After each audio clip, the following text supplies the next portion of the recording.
Monsieur Louis Watoum, bonjour. Bonjour. Vous êtes président de la Chambre de mines à la Fédération des entreprises du Congo, FEC-RDC, président du conseil d'administration de Kamoa Copper SA, ainsi que directeur général et président du conseil d'administration de Kipushi Corporation. On vous reçoit donc en ces différentes qualités.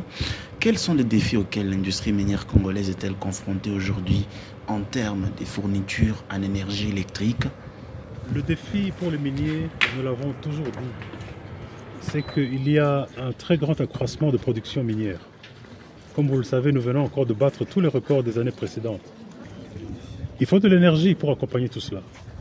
Et ici, nous saluons la libéralisation du secteur, parce que cette libéralisation a permis l'entrée en jeu de plusieurs acteurs privés qui non seulement ont des projets de création de nouvelles capacités énergétiques dans leur pipeline, en développant des projets hydroélectriques, mais aussi des projets solaires et autres.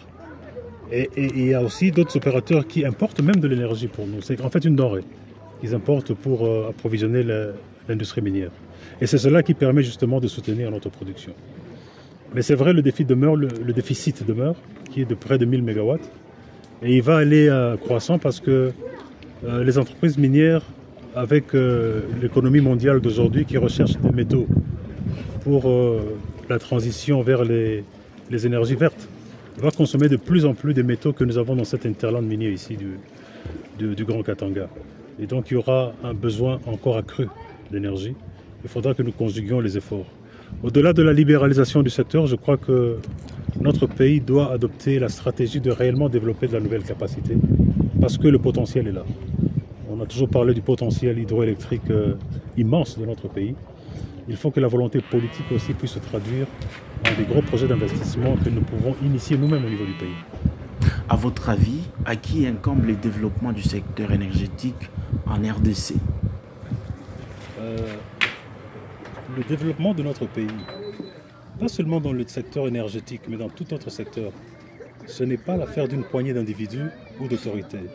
C'est l'affaire de 100 millions de Congolais. Nous devons cesser d'être une république de débatteurs.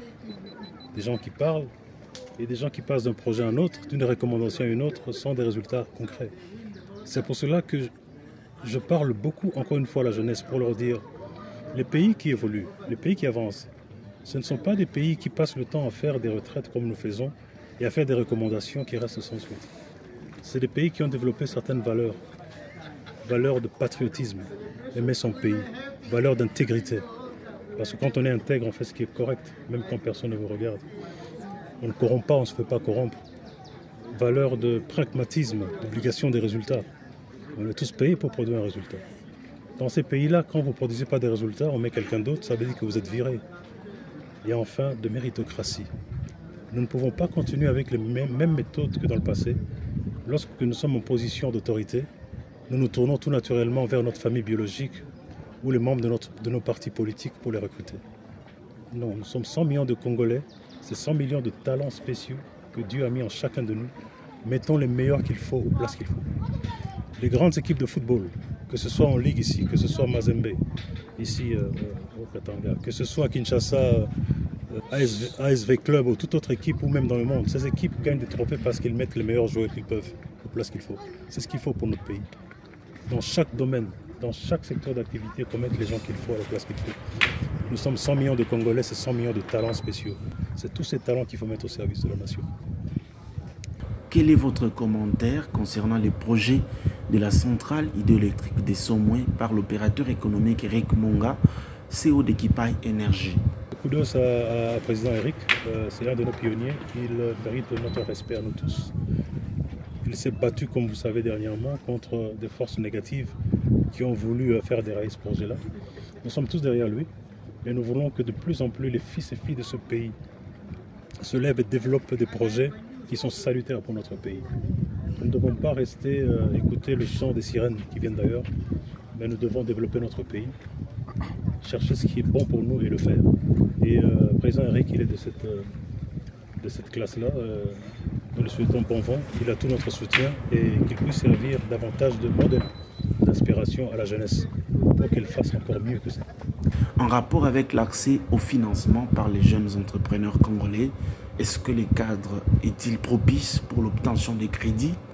J'ai beaucoup insisté sur l'éducation financière de nos entrepreneurs.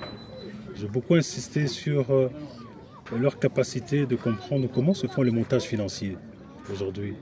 L'argent, pour attirer l'argent, il y a certaines règles. Il y a des fonds aujourd'hui qui sont stagnants, qui n'arrivent pas à être dépensés sur les entrepreneurs parce que parfois ils ne remplissent pas certaines conditions. Je vous ai donné l'exemple d'un entrepreneur qui a réussi, qui aujourd'hui brasse des millions. Mais quand je lui demande de parler à ses collègues jeunes, il parle de tout sauf de l'argent. Parce que c'est avant tout un état d'esprit, caractérisé par une vision claire de ce que voulait faire, le sens du sacrifice, de la persévérance, de la détermination, de la résilience et d'apprentissage aussi, parce qu'on apprend chaque jour. C'est toutes ces qualités qu'il faut que nos entrepreneurs puissent développer. Mais également, du côté de nos autorités, il faut nécessairement mettre des mesures incitatives. Il faut qu'on puisse donner accès au crédit à des conditions favorables à nos entrepreneurs et qu'on n'alourdisse pas le fardeau des taux d'intérêt sur eux. Il faut que ce soit vraiment des taux d'intérêt préférentiels. Il faut que des fonds de garantie soient consentis par nos gouvernants, par notre gouvernement, pour que cela ne pèse pas non plus sur ces entrepreneurs et qu'ils puissent accéder aux capitaux. Cela est très important de la part de nos dirigeants. Et enfin, il faut aussi une parafiscalité allégée à nos entrepreneurs. Parce que s'ils croulent sous le fardeau d'une fiscalité trop lourde et punitive, ils ne sauront jamais dégager les marges bénéficiaires qu'il faut pour non seulement repayer leurs emprunts, mais également évoluer. C'est pour cela que je dis que c'est une responsabilité collective et individuelle. En RDC, on a toujours parlé de l'inadéquation entre les programmes scolaires ou universitaires et les besoins du marché de l'emploi.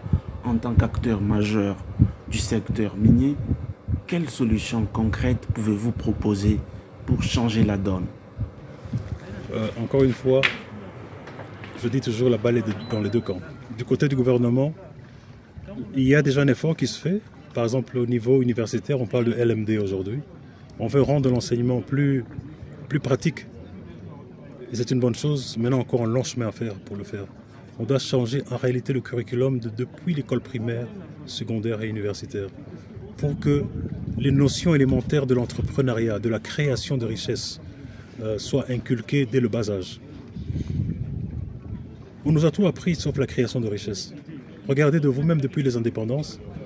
Les Belges, pendant la colonisation, ont créé des richesses sur notre dos. Puis après, il y a eu les Libanais, il y a eu les Indo-Pakistanais.